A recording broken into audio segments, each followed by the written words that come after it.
Paz. Bom dia do Senhor a todos. Vamos abrir as escrituras em Mateus.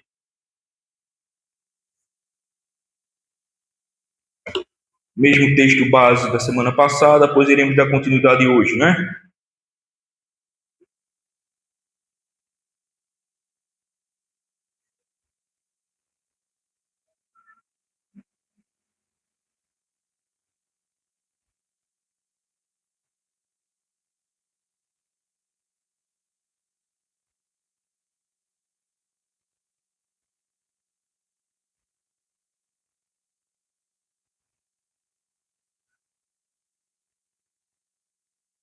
Mateus capítulo 26. Vamos ler apenas dois versos, 27 e 28.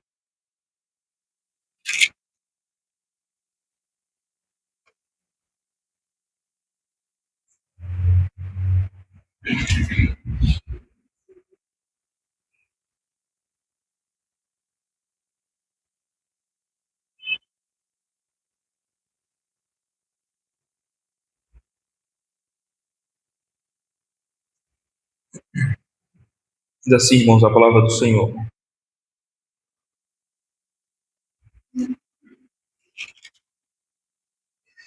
A seguir, tomou um cálice e, tendo dado graças, o deu aos discípulos, dizendo: bebei dele todos. 28. Porque isto é o meu sangue, o sangue da nova aliança, derramado em favor de muitos, para a remissão de pecados. Amém. Vamos orar.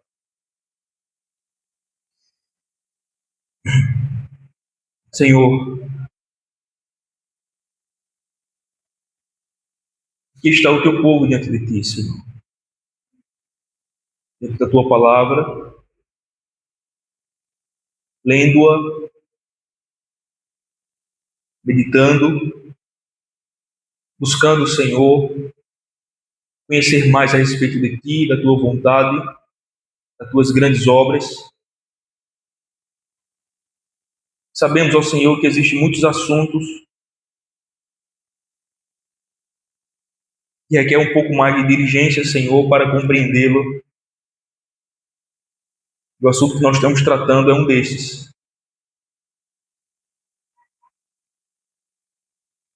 Que é pouco falado, que é pouco estudado, que é pouco ensinado.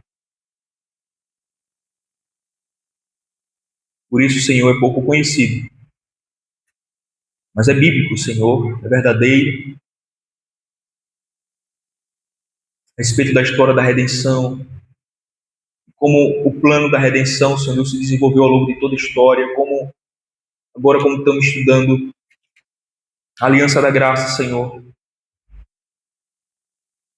prometida e revelada progressivamente e estabelecida na nova aliança no sangue de Cristo, a cruz. À medida que nós vamos aprendendo, Senhor Deus, mais fica claro o Evangelho, o teu plano, Senhor, e é maravilhoso, Pai. Pedimos que Tu nos faça compreender um pouco mais, avançar um pouco mais de nossa compreensão, nosso entendimento a respeito dessa verdade. Que o Senhor abra nosso entendimento, abra nosso coração, Senhor, para a Tua palavra, para a Tua verdade. Que o Senhor nos conduza, Senhor, em fidelidade a Ti, em clareza, em simplicidade, de maneira que todos aqui presentes possam compreender, Senhor, possam entender, para a Tua glória e para o Teu louvor. Ajuda-nos, auxilia-nos, fala conosco, apesar de nós mesmos, é o que nós te pedimos, Senhor, em nome de Jesus Cristo, nosso Senhor. Amém. Irmãos, Pacto da Graça, parte 2. Semana passada tratamos sobre esse mesmo tema, parte 1, né? Vou dar uma recapitulada aqui rapidinho na semana passada. Vimos aí o que é o Pacto da Graça, depois vimos algumas características do Pacto da Graça. Vimos que o Pacto da Graça é fundamentado no Pacto da Redenção. Vimos que o Pacto da Graça foi revelado progressivamente na Antiga Aliança e formalmente estabelecido na nova aliança. Por fim, vimos que o pacto da graça tem efeito retroativo, isto é um pacto estabelecido na cruz, no sangue de Cristo, mas os seus efeitos já alcançava em virtude da promessa todos os santos e crentes do Antigo Testamento. Porque os santos e crentes do Antigo Testamento foram salvos pela mesma razão que a nossa. Foram salvos pela graça, através da fé, do Messias prometido que viria. Nós somos salvos pela graça, através da fé, do Messias prometido que já veio e voltará. Certo? Então, é nesse sentido que o pacto da graça tem um efeito retroativo e alcança e abençoa até mesmo aqueles que viveram debaixo ou na dispensação do Antigo Testamento. Hoje iremos ver o pacto da graça, parte 2, vamos dar continuidade. Iremos ver como o pacto da graça é revelado em cada uma daquelas alianças feitas no Antigo Testamento. Noé, Abraão, Moisés, Davi, até por fim chegar na nova aliança. Vamos lá que tem bastante coisa aqui. 10:30. Irmãos, como temos aprendido, Deus fez um pacto de obras com Adão, nosso primeiro pai, o cabeça federal da humanidade, em que a vida e a imortalidade dependia da sua perfeita e permanente ou contínua obediência. Certo? Eles caem do estado em que foram criados pela sua desobediência. Assim, quebram o pacto e levam não somente a si mesmo, mas a toda a sua posteridade a um estado de rebelião contra Deus. Na primeira conversa com Deus, na primeira conversa de Deus com os três personagens principais envolvidos na queda, que é quem? Adão, Eva e a serpente. Deus então faz uma promessa. A promessa diz respeito ao descendente da mulher que esmagaria a cabeça da serpente. Gênesis 3,15. A partir de então, dessa promessa, Deus, por meio de alianças feitas no Antigo Testamento, revela e desenvolve a promessa do descendente da mulher que esmagaria a cabeça da serpente. Até que tal promessa fosse cumprida e estabelecida com a chegada do tal descendente. E nós sabemos muito bem que descendente é esse. Quem é um descendente da mulher lá de Gênesis 3,15 que esmagaria a cabeça da serpente? Cristo. Então ele começa através daquelas alianças da antiga aliança, do Antigo Testamento, né? Noé, aliança com Abraão, com Moisés, com Davi. Ele começa então a revelar e desenvolver progressivamente essa promessa que ele fez lá em Gênesis 3,15 a respeito do descendente da mulher que esmagaria a cabeça da serpente. Então, ao longo de todas essas alianças que é feito com Noé, Abraão, Moisés e Davi, Deus está revelando e desenvolvendo progressivamente a promessa. Certo? Até que, por fim, ela é estabelecida, é cumprida com o advento do descendente, que é Cristo, no qual, no seu sangue, é estabelecido a nova aliança. Ok? Então, acontece a queda, Deus faz a promessa. A partir de então, ele começa então a revelar progressivamente, a desenvolver progressivamente a promessa de Gênesis 3,15 a respeito do descendente da mulher. Ele vai revelando isso progressivamente ao longo dessas alianças que ele faz no Antigo Testamento, com Noé, com Abraão, com Moisés, com Davi, até que por fim chega o descendente, que é Cristo. Então, ele cumpre a promessa de Gênesis 3,15 quando Cristo vem, morre numa cruz, estabelece a nova aliança no seu sangue. Como nós acabamos de ler aqui em Mateus 26, né? Ele pega o cálice e diz: este é o cálice, sangue da nova aliança, que é derramado por muitos para a remissão do pecado. Ok? Então vamos lá. Primeiramente, irmãos, a aliança com Noé. Vamos ver de que maneira o pacto da graça está aqui sendo revelado, né? Irmãos, sabemos que o pecado afetou a humanidade a tal ponto que diante da imoralidade do homem, o Senhor derramou o seu juízo sobre a humanidade em forma de um dilúvio. Todavia, Deus preservou, irmãos, um remanescente. Deus preservou um remanescente. Agora eu pergunto, para que Deus preservou um remanescente? E a resposta é simples. Para que a promessa a respeito do descendente da mulher pudesse se cumprir. Já falei isso aqui outras vezes, né? Se Deus mata todos ali com seu juízo nos tempos de Noé, aquela promessa que ele fez em Gênesis 3,15, ele teria falhado, né? Uma vez que ele não cumpriu. Então ele preserva Noé e a família, com o objetivo de preservar a semente da mulher, o descendente da mulher. Certo? Então esse é o remanescente, é Noé e a sua família, de onde ali está a semente da mulher, de onde vem o descendente. A semente do descendente. Após o dilúvio, Deus fez uma aliança com Noé. Essa aliança resulta em uma preservação física para o desenvolvimento da promessa. O Senhor não destruiria a terra novamente com o dilúvio.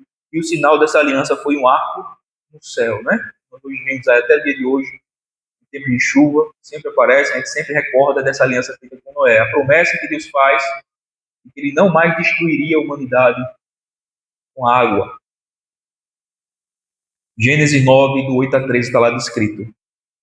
Dessa forma, irmãos, percebemos claramente que a aliança da graça prometida no descendente da mulher, aqui na aliança de Deus com Noé, está sendo preservada. Deus está preservando a semente do descendente da mulher, no qual a aliança da graça foi prometida e pelo qual seria, na plenitude do tempo, estabelecida no seu sangue. Então, em Noé ali, Deus está o quê? Preservando. Preservando quem? O descendente. A semente do descendente da mulher que esmagaria a cabeça da serpente. Agora, fica claro, irmãos, que a aliança de Deus com Noé também é pedagógica. Pois ela tem elementos que apontam tipologicamente para Cristo e o Evangelho. Então, a aliança de Deus com Noé tem esse fator de preservação, certo? O cumprimento da preservação para o cumprimento da promessa do descendente, mas também é uma aliança que tem uma tipologia por trás que serve pedagogicamente para nos conduzir a Cristo.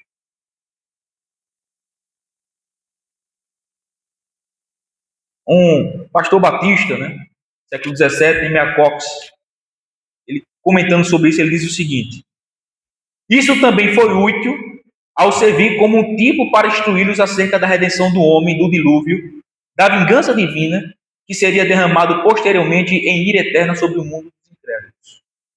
Pois devemos observar o seguinte quanto ao estado da igreja antes da vinda de Cristo em carne. O evangelho era pregado por meio de tipos e sombras.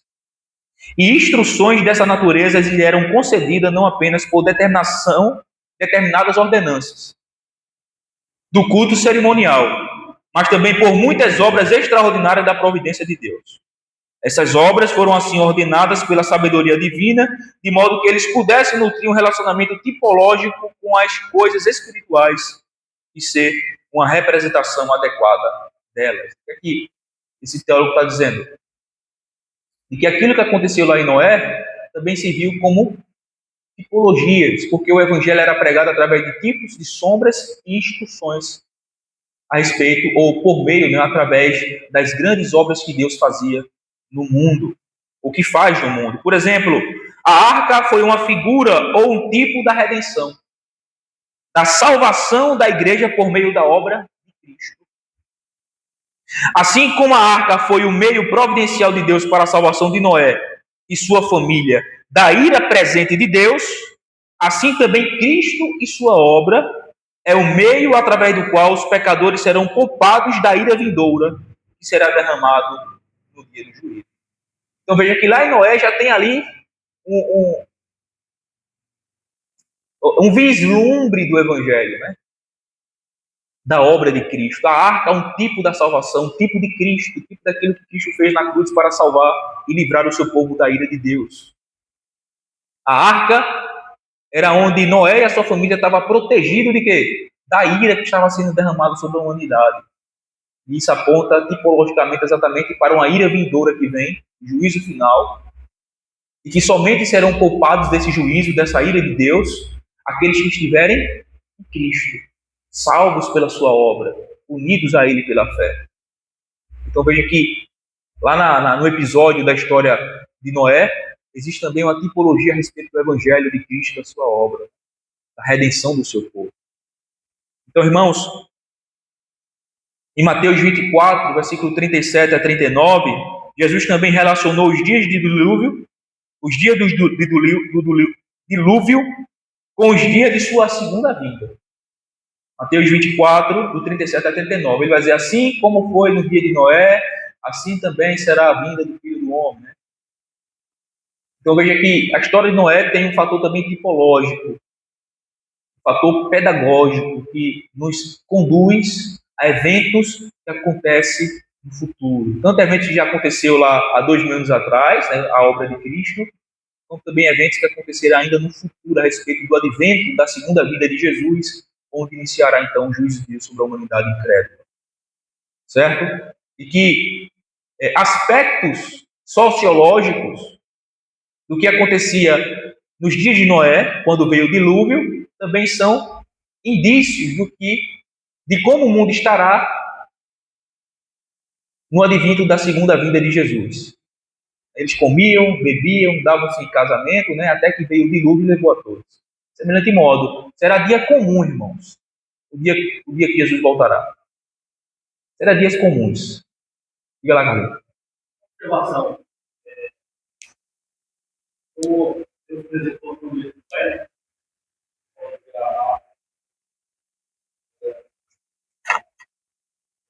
Observação. Algo comigo aqui no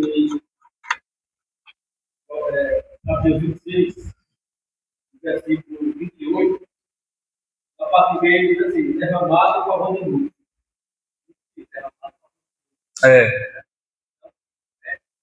Observação. Exato.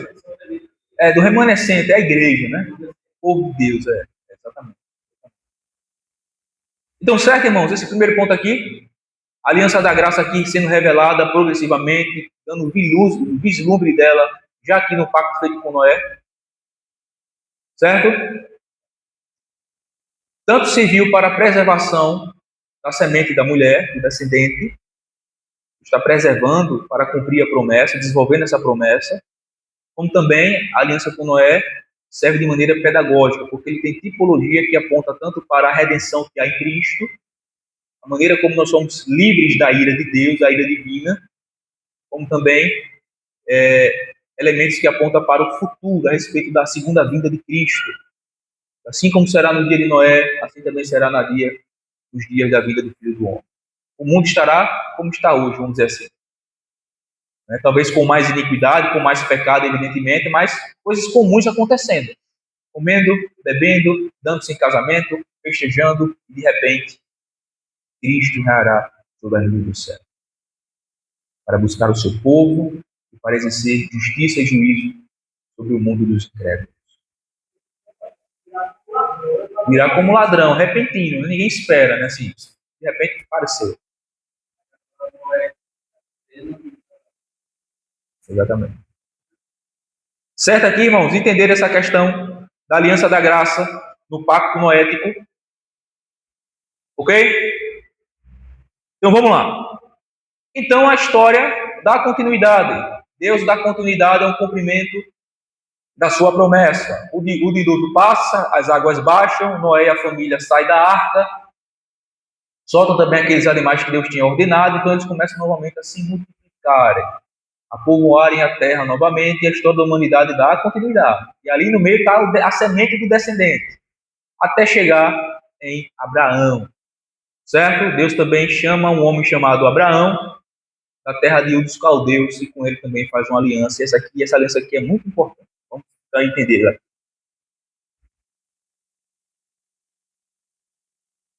Irmãos, Abraão era um pagão que morava na terra de Ur dos Caldeus. Ele era fabricante de ídolos junto com seu pai Tera. Veja que coisa. Deus o chama e também faz com ele uma aliança. Deus prometeu uma terra, uma descendência abençoada, e através da aliança com Abraão, Deus criou a nação de Israel e lhe deu a terra de Canaã. Certo? Grava essas coisas aqui. Deus prometeu a ele uma terra, uma descendência. Através dele foi que Deus suscitou a nação de Israel, Abraão, Isaac, Jacó, as 12 tribos de Israel.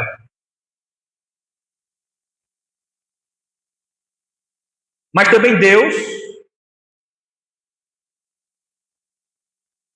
deu um sinal. O sinal dessa aliança qual era? A circuncisão. Foi isso? Não é a circuncisão, o sinal da aliança com Abraão? Circuncisão. Ok. O Senhor também prometeu que todos os povos da terra seriam abençoados por meio da sua descendência.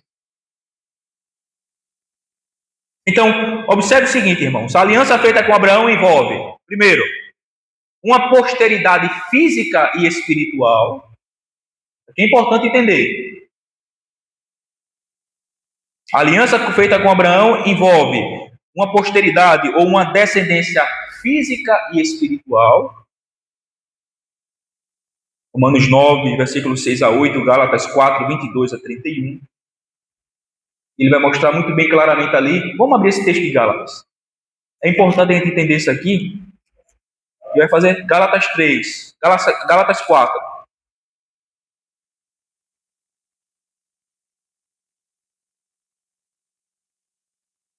Gálatas 4, versículo 22 em diante. Eu vou ler para a gente ganhar tempo. Presta atenção aqui que eu vou destacar uma coisa aqui. Diz assim: pois está escrito que Abraão teve 2 filhos, uma da mulher escrava e outra da livre.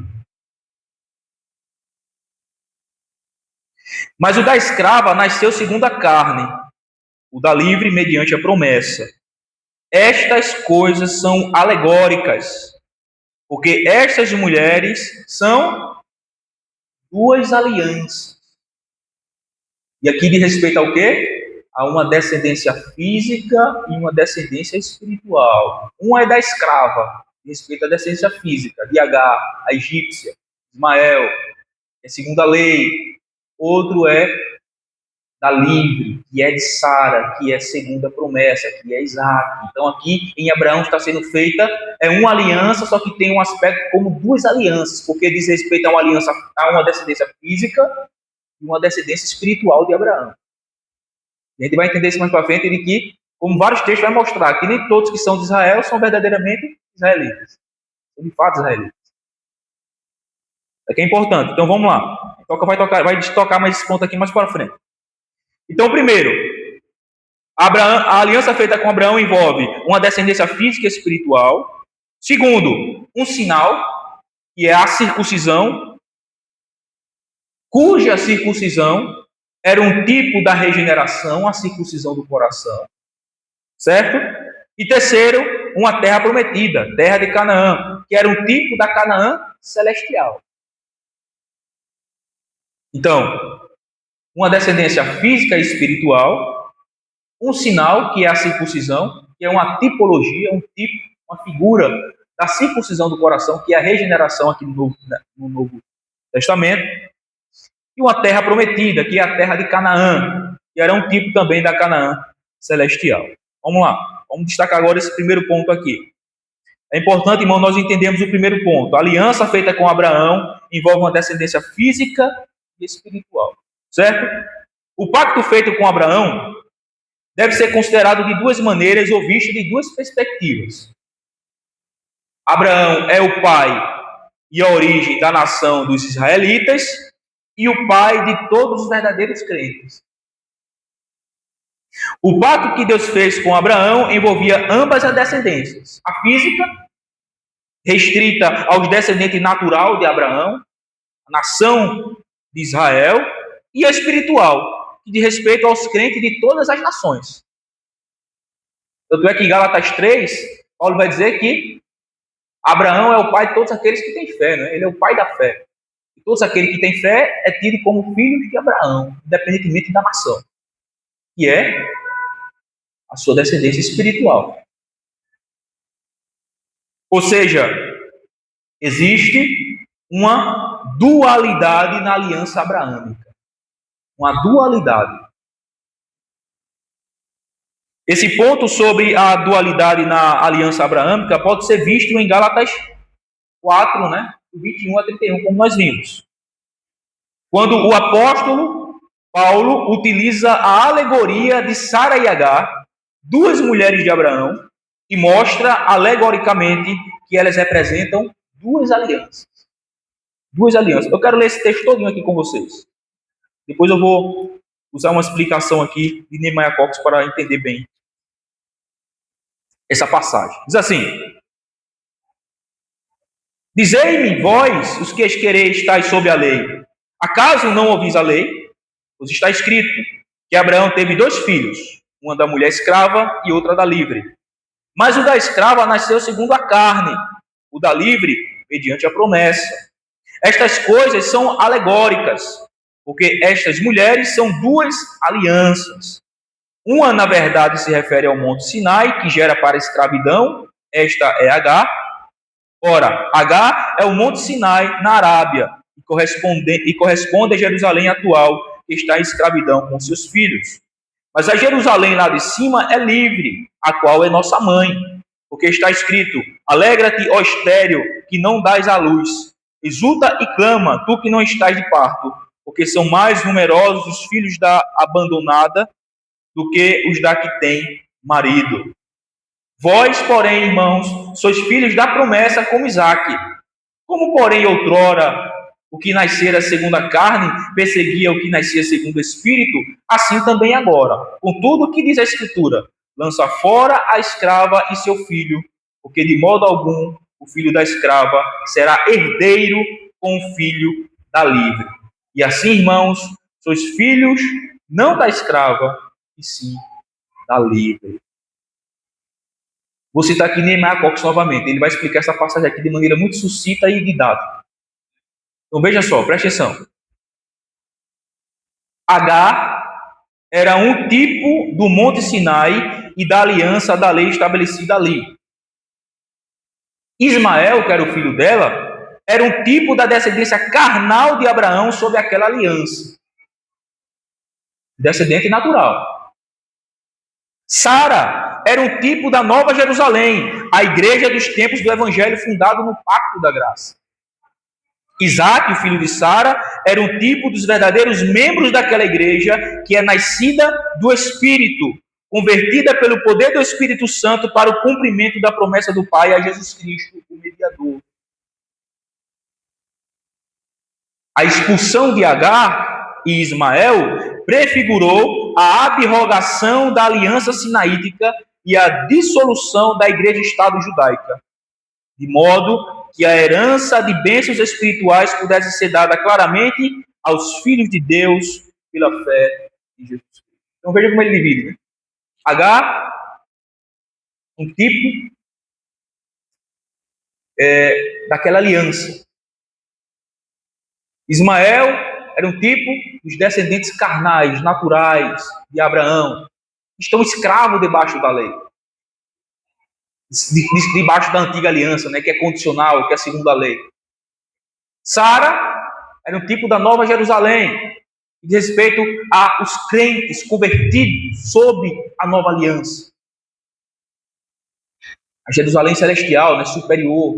Isaac é um tipo dos crentes, né, segundo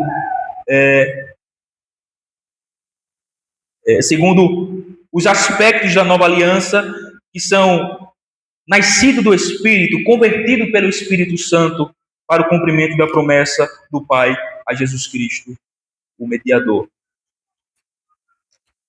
Então, irmãos, visto que na aliança de Deus com Abraão existia uma dualidade, isto é, uma aliança que tendo em vista uma descendência física e espiritual, devemos entender que a igreja judaica, a igreja-estado judaica, né, que é o Antigo Testamento, era uma igreja-estado judaico, de respeito à nação, que viveu no tempo da antiga aliança, era formada pela descendência de Abraão, era constituída tanto por crentes como os descrentes.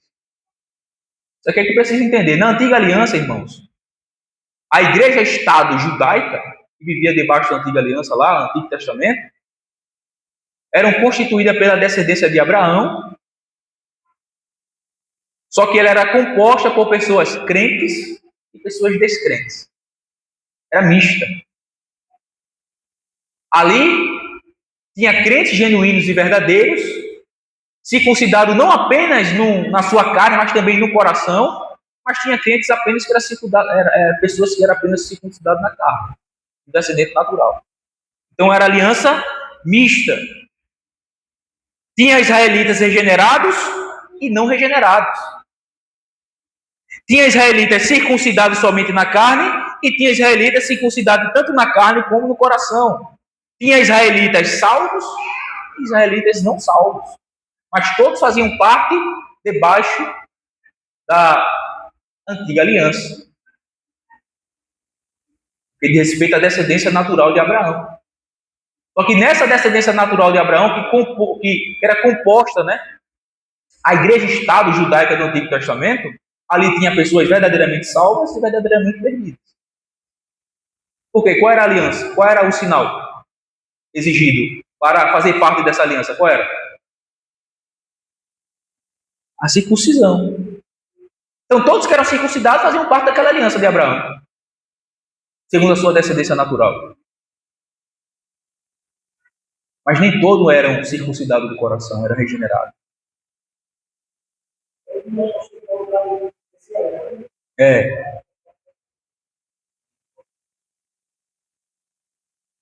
Por que a igreja-estado judaica no tempo da antiga aliança era composta de crentes e descrentes? Por quê?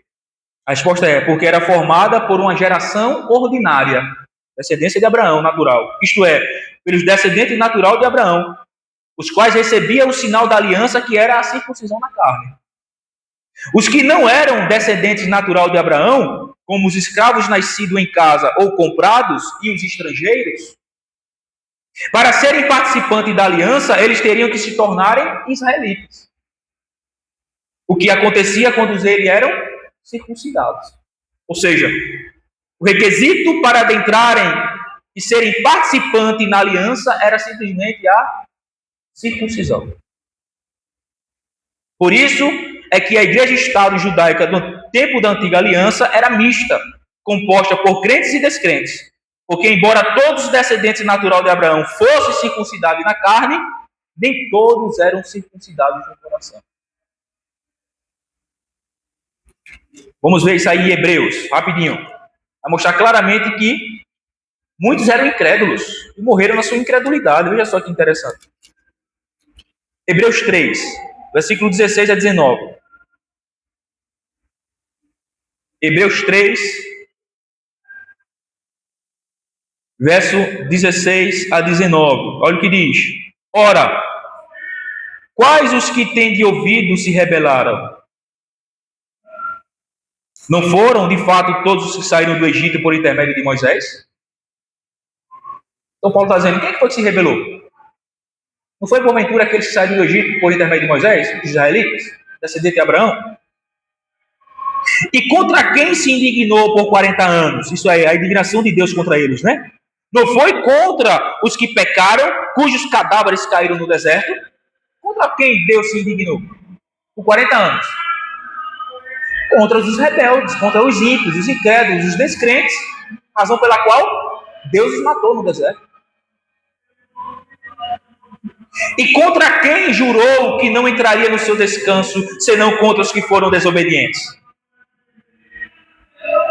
Vemos, pois, que não puderam entrar por causa da incredulidade.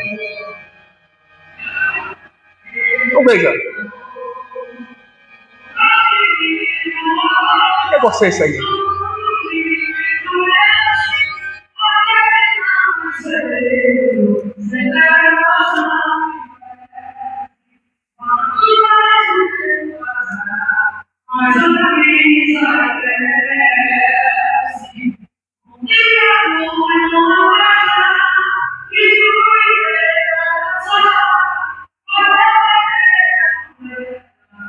veja só, irmãos. Romanos 9 também diz muito claramente isso, né? A partir do versículo 6, diz assim: e não pensemos que a palavra de Deus haja falhado, porque nem todos os de Israel são de fato israelitas. Nem por serem descendência de Abraão, são todos seus filhos. Mas em Isaque será chamada a tua descendência. Isto é, esses filhos de Deus não são propriamente os da carne, mas devem ser considerados como descendência os filhos da promessa. Então, nem todos os que são israelitas de fato, por natureza, são verdadeiramente os filhos de Abraão segundo a promessa. São verdadeiramente os filhos de Deus. Não são de maneira nenhuma.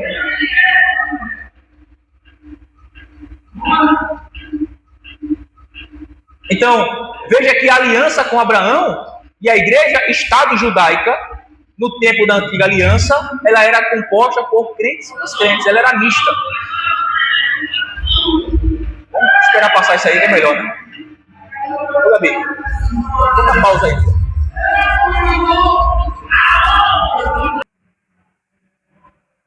Vamos lá, irmãos. Está aqui. Concentrar novamente. Então, os irmãos estão entendendo até aqui, entenderam até aqui o porquê a igreja Estado judaica, sob o Antigo Testamento, era uma igreja mista, composta por crentes e descrentes, porque ela era formada por uma geração ordinária, descendentes natural de Abraão. Abraão, Isaac, Jacó, 12 tribos, assim, todos aqueles que nasciam dessa descendência já estavam naturalmente incluídos na aliança. Eles eram circuncidados ao 8º dia, e aqueles que não faziam, ou que não era descendência ordinária de Abraão, né, no caso os escravos, comprados ou nascidos em casas, os estrangeiros, que quisessem participar ou fazer parte dessa aliança, eles eram então circuncidados, se tornariam israelitas, para ser participante da aliança, fazer parte do povo da aliança.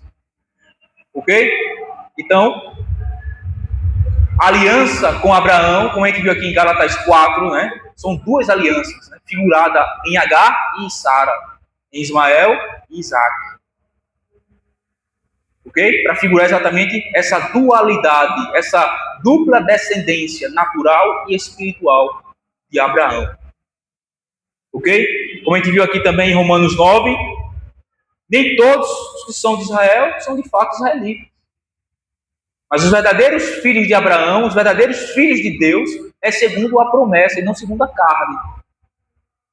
Segundo a promessa de respeito à fé, né? A crer, a salvação, a circuncisão do coração. Como nós iremos ver. Ok? Dessa forma, irmãos, fica claro que a promessa da aliança com Abraão culminariam no descendente de Abraão, por meio de quem todas as nações da terra seriam abençoadas, a saber, Jesus Cristo. E aqueles que creem em Cristo são herdeiros das promessas espirituais feitas a Abraão, como diz Gálatas 3,16. Deixar muito claro o descendente quem era, né? Ora, as promessas foram feitas a Abraão e ao seu descendente. Não diz e aos descendentes como se falando de muitas, porém, como de um só, e ao teu descendente que é Cristo. Isaac era apenas uma figura, uma tipologia que apontava pedagogicamente também para o descendente de Abraão, que é o mesmo descendente da mulher, que é Cristo, o Messias prometido. Certo? Ok?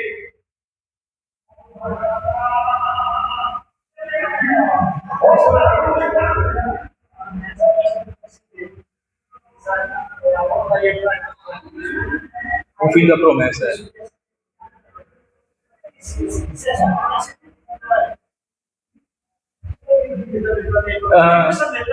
Porque é o mesmo descendente, né?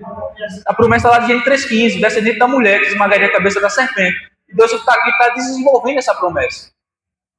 Através da sua providência, para que então ele cumpra ela quando esse descendente vem, que é Cristo, estabelece a nova aliança no seu sangue. Certo? Então, o descendente de Abraão, que é Cristo, é o mesmo descendente lá da mulher de Gênesis 3,15.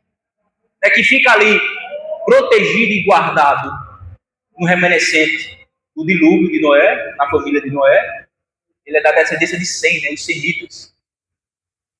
E que vai desenvolvendo, então, esse mesmo descendente é prometido também a Abraão, seria da linhagem dele. Não surgiria as tribos a nação de Israel. Né?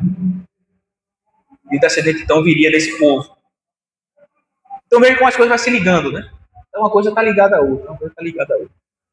Irmãos, entendemos aqui essa questão de Noé, de Abraão. Ok? A gente vai falar mais um pouco mais para frente a respeito de como se dar a entrada na nova aliança. Na antiga aliança, a gente já sabe como é que se entra na nova aliança. Como é que entra na nova aliança? Através da circuncisão. Essa era o que era exigido.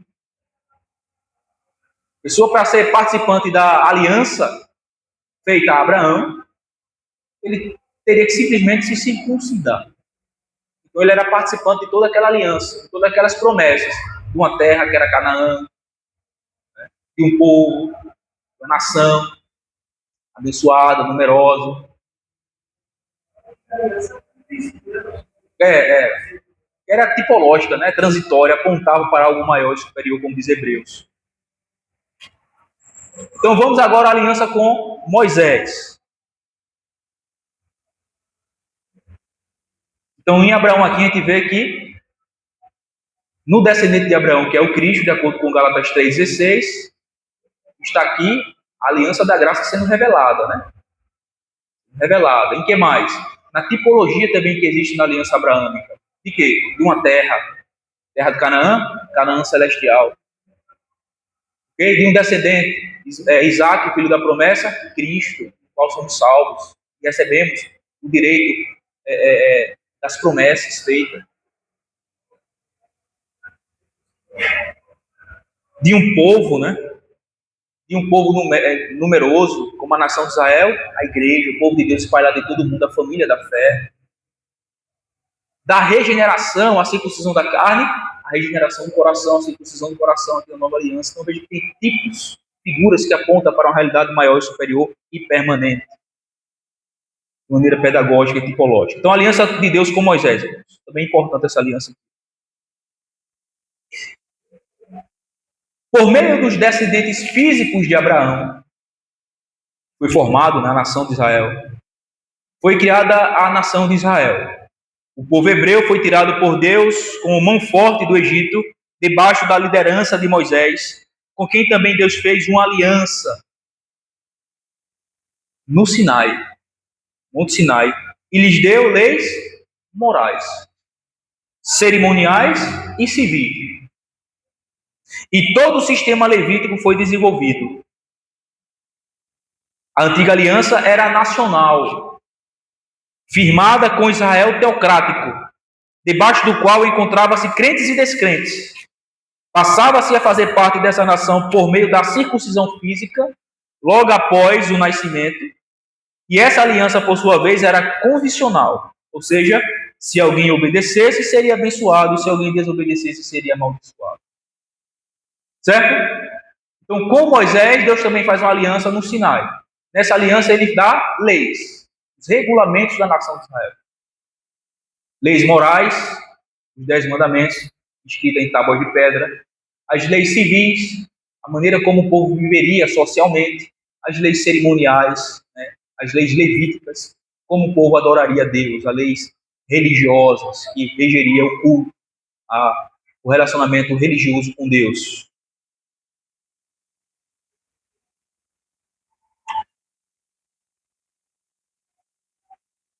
Era uma aliança condicional, nacional, não é?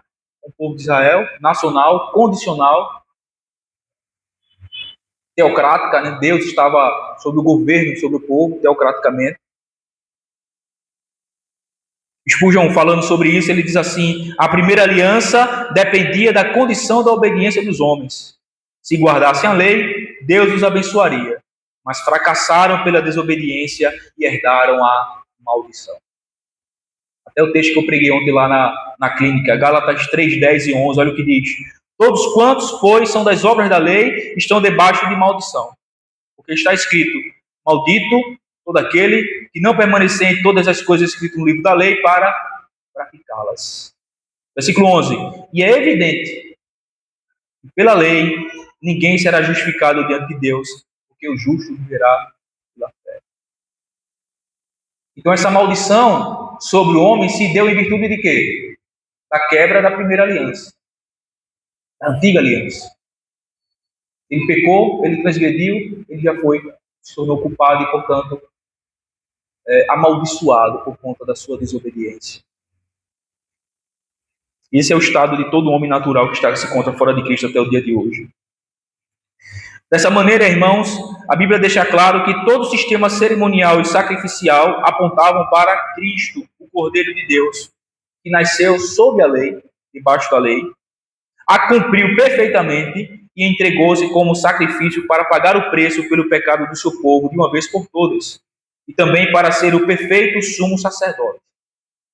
Então veja que a aliança feita com Moisés no Sinai também é uma aliança tipológica, pedagógica, que servia para apontar para uma realidade maior, superior, permanente e perfeita, que era Cristo. Todo o sistema cerimonial, levítico, a lei da aliança no Sinai com Moisés, tinha o objetivo de apontar para Cristo. Todos aqueles sacrifícios que eram feitos tinham o objetivo de apontar para o sacrifício maior e superior do Cordeiro de Deus que tira o pecado do mundo, Cristo Jesus, Filho de Deus. Todo aquele sistema sacerdotal tinha como objetivo apontar para o ofício sacerdotal de Cristo, ele como mediador entre Deus e os homens. Ele que representava o seu povo diante de Deus. Todos os profetas do Antigo Testamento têm como objetivo apontar para o profeta maior, superior, que é Cristo Jesus, aquele que traz a palavra de Deus ao povo. Então veja que todo aquele sistema do Antigo Testamento, em suas leis morais, cerimoniais e civis, tinha o objetivo de apontar para uma realidade superior e maior que viria, que era Cristo, o Filho de Deus, o Cordeiro de Deus, o eterno sumo sacerdote segundo a ordem de Melquisedeque, o profeta maior, certo? O sacrifício maior e perfeito e eficaz que expiou de uma vez por todas o pecado do seu povo, diferentemente do sacrifício dos animais. Assim, a aliança mosaica serviu para apontar para o Messias através de suas sombras, sacrifícios e cerimônias, bem como também mostrar a necessidade de obediência perfeita à lei. Também será o objetivo da aliança mosaica, mostrar a necessidade da obediência perfeita. Na lei, revela-se o quê? A nossa incapacidade, o nosso pecado. Então, ela aponta para a necessidade de obediência perfeita para ser salvo.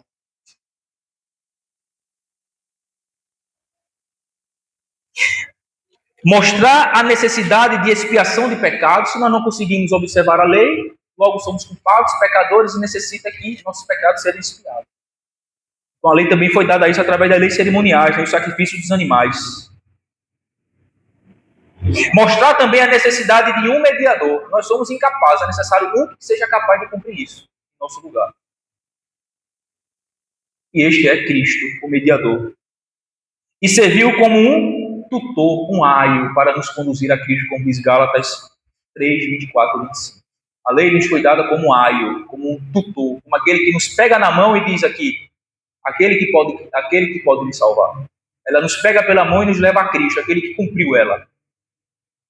Ela diz, você quebrou-me, você é culpado, você é um pecador, você é um criminoso, você merece a morte, a condenação e o inferno, segundo a justiça da lei. A perfeição da lei. E você não poderá ser salvo por mim. Porque eu exijo perfeição e você não é. Então ela mostra o pecado do homem, da mesma maneira ela nos pega pela mão e nos conduz àquele que cumpriu ela. Cristo. Cumpriu toda a justiça. no qual encontramos a justiça necessária e suficiente para também sermos justificados e salvos, perdoados. A lei cerimonial nos aponta para Cristo. Olha, aquele é o sacrifício pelos pecados de vocês. Creiam nele.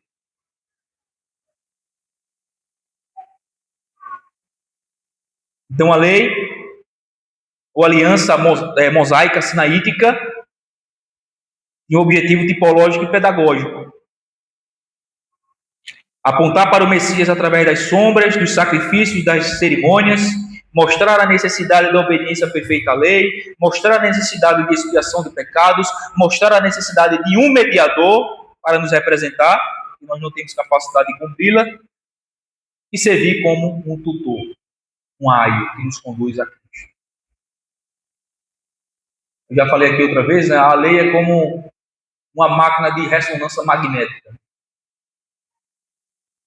Por fora não dá para ver nada, mas a pessoa entra naquela máquina ali e a máquina vê tudo que tem dentro da pessoa. Se tem tumor, se não tem tumor, se está com problema, se não está com problema, se tem alguma anomalia, se não tem. Já dá o diagnóstico exato a respeito da saúde da pessoa. Mesma coisa a lei. Ela traz à tona o nosso pecado, a nossa maldade, e diz: você merece a morte e a condenação.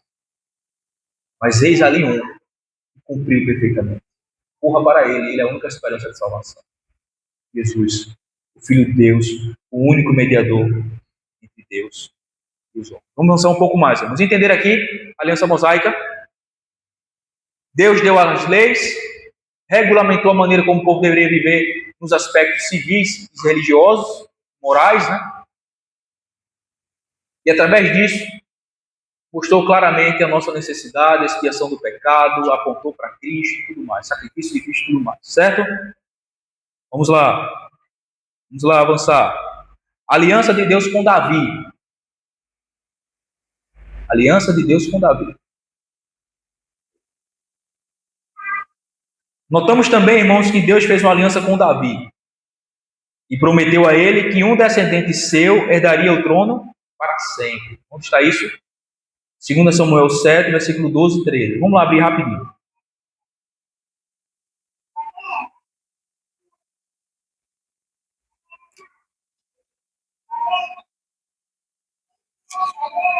Olha o que diz. 2 Samuel 7, versículo 12 e 13. Quando teus dias se cumprirem e descansarem com os teus pais, então farei levantar depois de ti o teu descendente, que procederá de ti, e estabelecerei o seu reino. Este edificará uma casa ao meu nome, e eu estabelecerei para sempre o trono do seu reino. Mas quando a gente lê essas palavras aqui, é evidente que a gente não pode concluir que isso aqui é Salomão. Salomão morreu, vai ser sepultado. E seu trono já não mais existe, seu reino.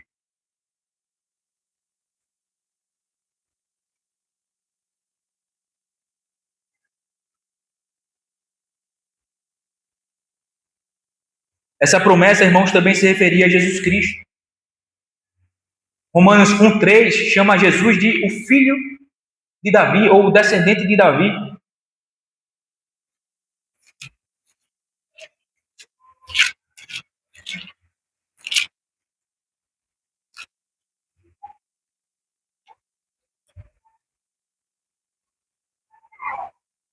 Veja o que diz, versículo 3 do capítulo 1 de Romanos. Com respeito a seu filho, o qual, segundo a carne, veio da descendência de Davi. Agora veja Atos 29 a 31. Atos 2, 29 a 31. Olha o que diz. Irmãos, seja-me permitido dizer-vos claramente a respeito do patriarca Davi, que ele morreu e foi sepultado. E o seu túmulo permanece entre nós até hoje. Sendo, pois, profeta, e sabendo que Deus lhe havia jurado que um dos seus descendentes se assentaria no seu trono, onde foi feito esse juramento, essa promessa a Davi? 2 Samuel 7, 12 e 13. Então Pedro aqui, no Pentecostes, ele vai dizer: irmãos, você sabe muito bem que Davi morreu e foi sepultado. Seu sepulcro está aqui no nosso meio até o dia de hoje. Versículo 30 ele diz: sendo, pois, profeta, quem? Davi, e sabendo que Deus lhe havia jurado que um dos seus descendentes se sentaria no seu trono, prevendo isto, referiu-se à ressurreição de Cristo, que nem foi deixado na morte, nem o seu corpo experimentou a corrupção. Aqui ele está citando o Salmo 16, o Salmo que a gente canta aqui constantemente. Né? Vai até cantar ele hoje de noite. Na última parte do Salmo 16. Que ele não deixou o seu corpo visse a corrupção. Uma profecia a respeito de Jesus Cristo. Davi falando pela inspiração, sendo ele um profeta, ele se refere a Cristo Jesus. E exatamente este que é o descendente dele que se sentaria no seu trono para nunca mais deixar de reinar. Salmo 89, versículo 3 e 4, Salmo 132, versículo 11 também são salmos que se referem a respeito da promessa que Deus faz a Davi de um descendente que reinaria para sempre. Vamos ler? Salmo 89, versículo 3 e 4, olha o que diz. Fiz aliança com o meu escolhido e jurei a Davi, meu servo, para sempre estabelecerei a tua posteridade e firmarei o teu trono de geração em geração. Isso não foi feito por intermédio de Salomão, a gente sabe muito bem. Salmo 132, versículo 11.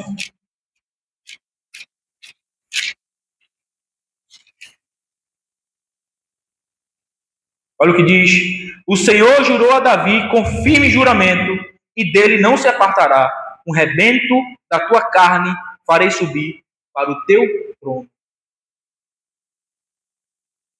E é exatamente o que diz Atos 2, versículo 30. Sendo, pois, profeta e sabendo que Deus lhe havia jurado que um dos seus descendentes se assentaria no seu trono, quem é esse descendente? Jesus, o filho de Davi. Prevendo isto, referiu-se à ressurreição de Cristo, que nem foi deixado na morte, nem o seu corpo experimentou a corrupção. Spurgeon, irmãos, comentando sobre isso, ele diz o seguinte: Davi foi o eleito do Senhor, e com ele foi feito um pacto, que correu na linha de sua descendência, até que recebeu um cumprimento final e sem fim em seu filho, o filho de Davi, Jesus Cristo. Então, Cristo veio da descendência de Davi. Exatamente. Se Maria foi bem-aventurada, também Davi foi, né? Porque Deus faz uma promessa de que seu filho reinaria. Seu descendente. Então, veja que é o mesmo descendente. Né? Então, percebe? Noé, o remanescente ali, sendo preservado, a semente da mulher. Abraão, recebendo a promessa de que no seu descendente seriam abençoadas todas as nações da terra. A gente sabe muito bem, de acordo com Gálatas 3,16, que o descendente de Abraão ali que se refere é Cristo, tipologicamente em Isaac, né? Isaac é seu tipo, filho da promessa.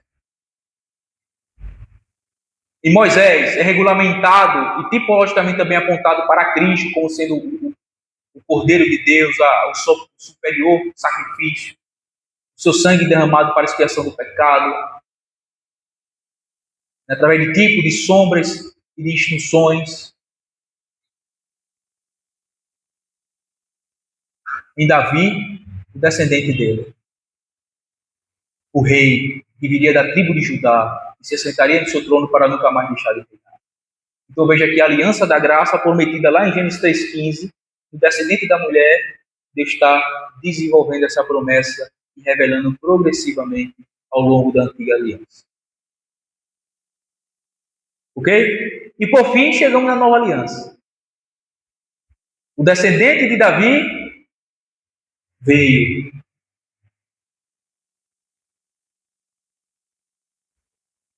Aquele para o qual as leis dadas por Deus a Moisés no Monte Sinai apontavam, veio o sacrifício superior, o Cordeiro de Deus, o profeta superior, o sacerdote, sumo sacerdote, veio.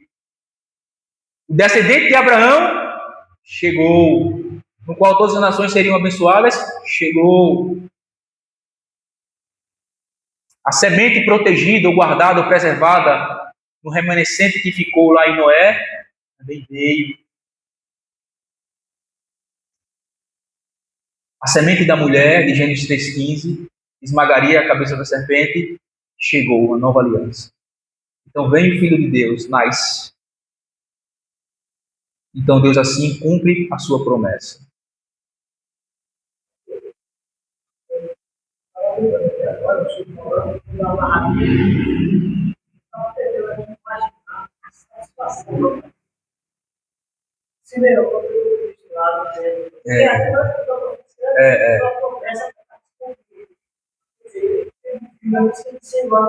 Agora já pode recolher teu cérebro. Já vi a tua salvação. Pois é. Irmãos, a nova aliança é o cumprimento da promessa. É o cumprimento da promessa. Que promessa? Descendente da mulher de Gênesis 3,15, que é desenvolvida em todo o Antigo Testamento. O estabelecimento do pacto da graça que foi prometido desde Gênesis e cumprido em Cristo Jesus. Todas as promessas e profecias messiânicas que se desenvolveram ao longo do Antigo Testamento apontavam para ele. Jesus é o mediador da nova aliança. A nova aliança para os crentes é incondicional, diferentemente da antiga aliança, que era condicional. Pois Cristo agiu como um mediador e fiador e cumpriu todas as exigências em nosso lugar. Por isso que é incondicional. Porque Cristo cumpriu tudo. Ele cumpriu toda a justiça. Nele cumpriu-se toda a promessa, todas as profecias a respeito do descendente. Sobre isso, Benjamin Kitt, um pregador também lá do século XVII, do pastor, ele diz o seguinte: Cristo, como fiador desse pacto, comprometeu-se em renovar os nossos corações, regenerar as nossas almas ou criar a imagem de Deus em nós novamente. E a partir de sua plenitude, todos nós devemos receber graça por graça, visto que nele habita toda a plenitude. Assim como Cristo adquiriu toda a graça para nós, assim também, como ato de favor de Deus e de compra e mérito de Cristo, ele nos dá o Espírito e a fé, com o propósito de que sejamos verdadeiramente participantes em todas as bênçãos da aliança. Assim, tudo isso é obtido por meio da justiça, no que diz respeito a Cristo, mas em relação a nós, tudo isso é obtido segundo a misericórdia e a livre graça. Cristo conquistou isso pelos seus próprios méritos para nós, mas no que diz respeito a nós recebemos por graça e por livre vontade de Deus.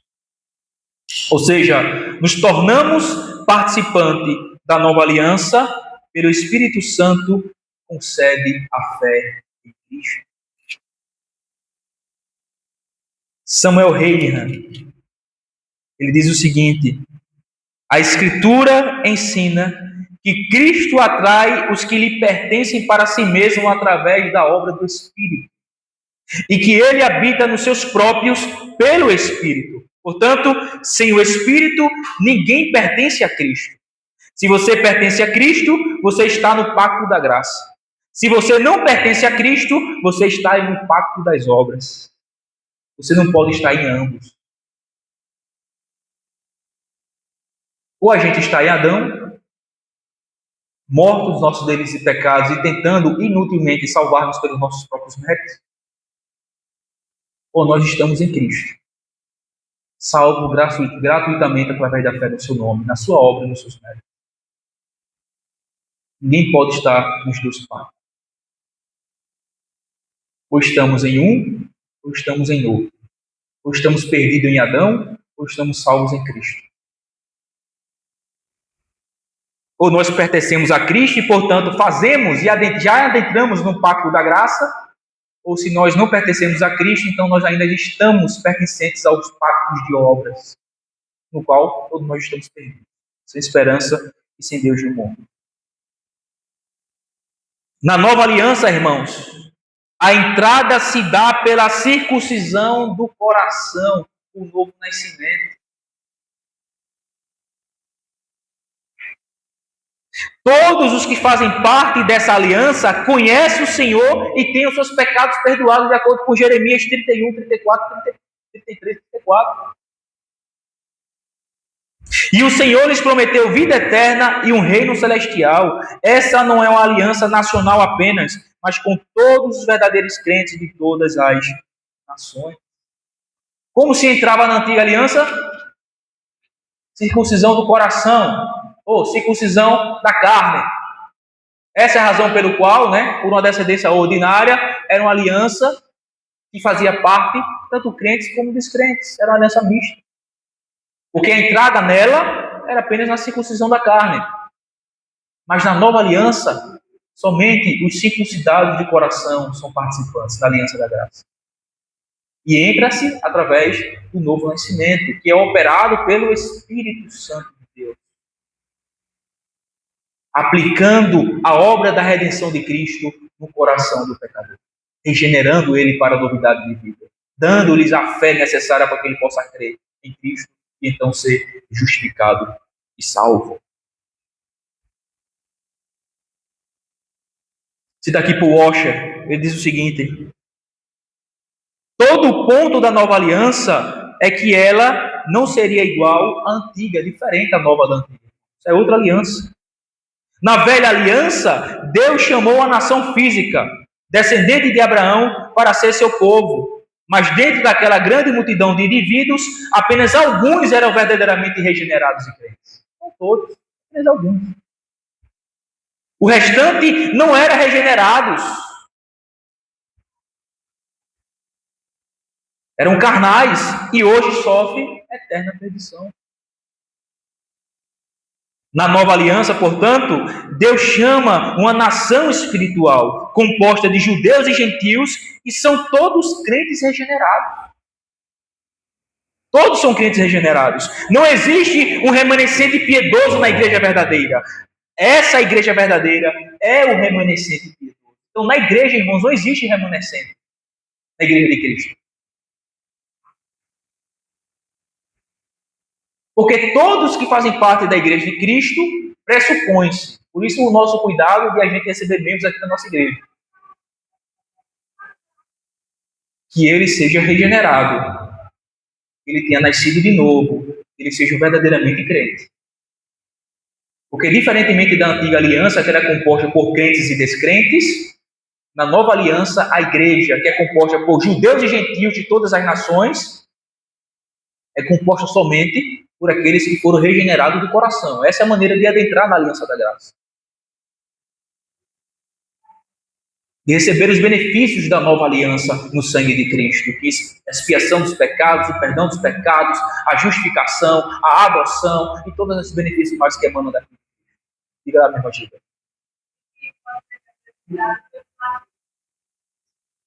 O batismo é como se fosse uma confirmação, vamos dizer assim, uma representação, uma simbologia, Mas a maneira como se adentra de fato a nova aliança é pela regeneração, a circuncisão do coração. Então, na igreja de Cristo, irmãos, ela não é composta por crentes e ímpios, não é um povo misto, é um povo salvo apenas, somente crentes. Porque a entrada nela se dá pela circuncisão do coração, a regeneração, o novo nascimento, manifestado em arrependimento e fé genuína. Como? Exatamente. Mas porque as mulheres e os filhos estavam debaixo dessa representatividade masculina do homem, como cabeça da família. Exato. Exatamente. Então veja que interessante. Romanos, vamos lá abrir Romanos para a gente ir para a conclusão. Veja o que Paulo diz. Romanos 2, versos 28 e 29.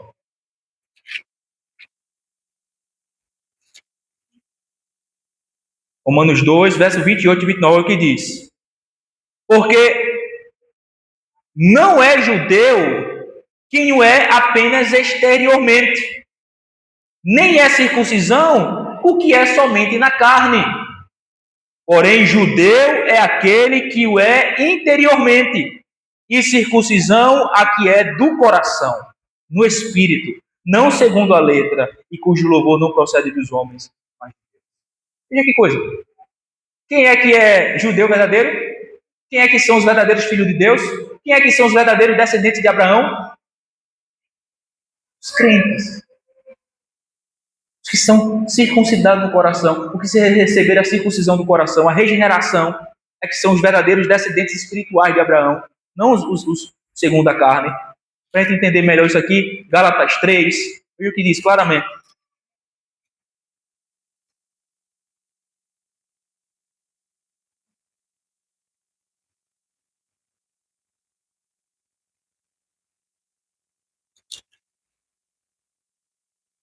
Versículo 6. É o caso de Abraão, que creu em Deus e isso lhe foi imputado para a justiça. Sabei, pois, que os da fé é que são filhos de Abraão. Capítulo 4, vira a página aí. No último versozinho aí, 29. Ele diz: E se sois de Cristo, também sois descendentes de Abraão e herdeiros segundo a promessa. Então veja como fica claro. Quem é que são os descendentes de Abraão? Quem é que é herdeiro das promessas feitas a Abraão? Os que são de Cristo. E quem é que são de Cristo? São aqueles que adentraram na aliança da graça. E como os adentraram na aliança da graça? Pela circuncisão do coração, pela regeneração, pelo novo nascimento, que é evidenciado e manifestado em arrependimento e em fé genuína em Cristo. Certo? E somente esses irmãos é quem fazem parte da igreja de Cristo, os regenerados. Porque é diferente da antiga aliança, que era uma aliança mista. O sinal da aliança era a circuncisão física, na carne. Então, qualquer um que se circuncidasse na carne se tornava um israelita, parte do povo. Mas a nova aliança, a igreja é composta tanto por judeus quanto por gentios de todas as nações, os quais foram circuncidados e adentraram na aliança através do novo nascimento. Diga lá, meu irmão.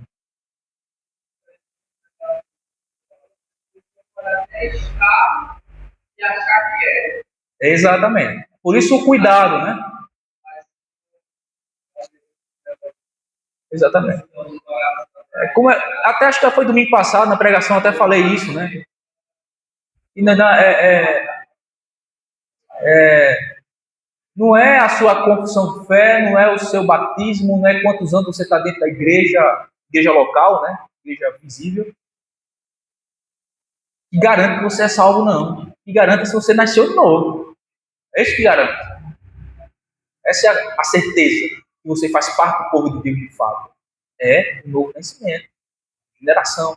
E claro, é evidenciado em arrependimento, em fé, né? A pessoa se batiza também publicamente, manifestando tudo isso. Mas se todas essas coisas aconteceram sem que a regeneração aconteceu, não valeu nada. Está perdido como sempre. Está fora da aliança da graça. Não é de Cristo. Se não é de Cristo, não tem o Espírito. Se não tem o Espírito, está perdido. Foi regenerado. Então, por isso o cuidado que nós temos na igreja de receber sempre, né, em dar tempo, a gente observa, a gente conversa, a gente visita, para adentrar e recebermos como membro aqui na igreja. É para que tenhamos o mínimo de convicção, vamos dizer assim, né, de evidências necessárias e suficientes que nos convençam de que tal pessoa é um verdadeiro crente. Porque a igreja deve ser composta somente de crentes. Somente de crentes. Deixa eu, antes de concluir aqui, deixa eu só dar um adendo aqui a respeito desse assunto. É por isso que nós não batizamos nossos filhos como nossos irmãos presbiterianos. Por quê? Porque não é pelo batismo que entra na aliança. É pela regeneração. Somente os regenerados é quem pode receber a administração do batismo. Ok? Porque existe uma pensamento diferente, um entendimento diferente a respeito das alianças de Deus. Tanto os presbiterianos como nós batistas somos aliancistas. Só que temos um entendimento diferente a respeito das alianças. Expliquei essa semana passada, mas vou explicar aqui novamente. Para nossos irmãos presbiterianos, existe apenas uma única aliança sob duas administrações. A aliança da graça está em duas administrações.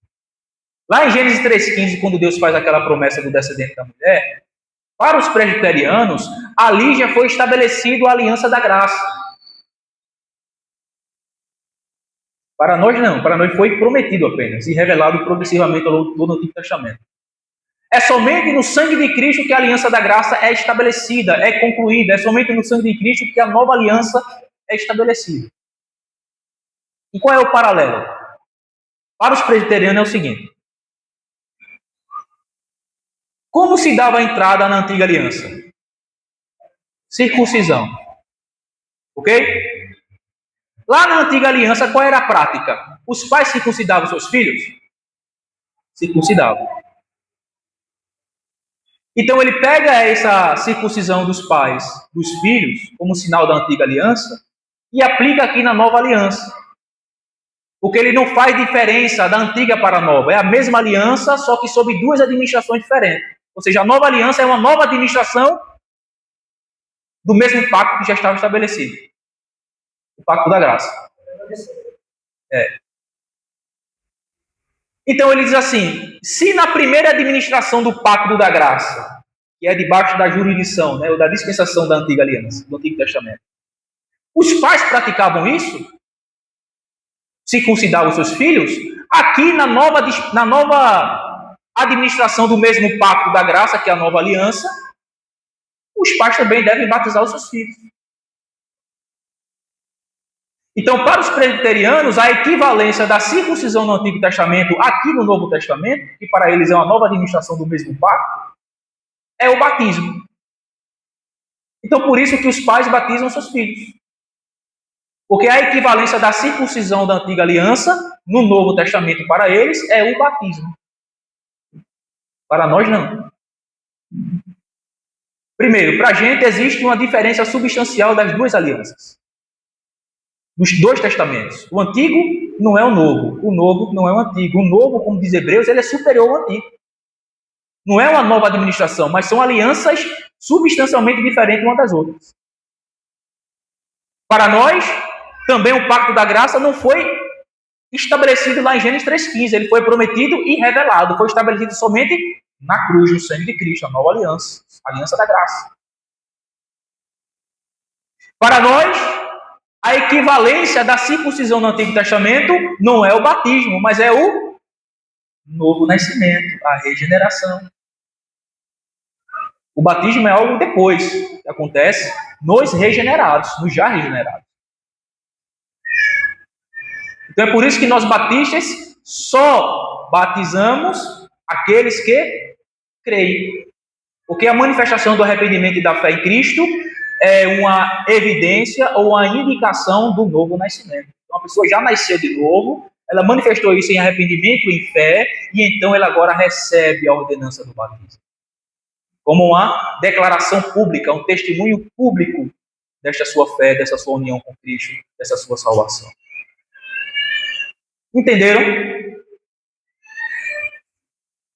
Para os presbiterianos, a equivalência da circuncisão do antigo é o batismo no novo.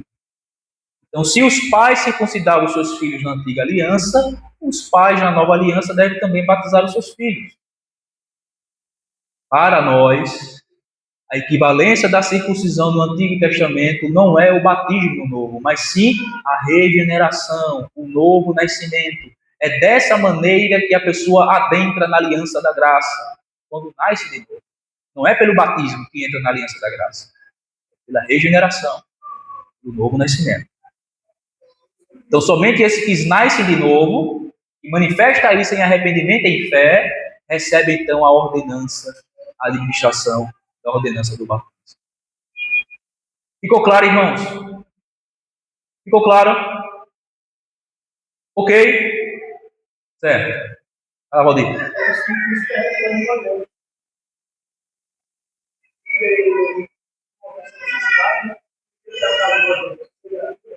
Ele havia nascido de novo.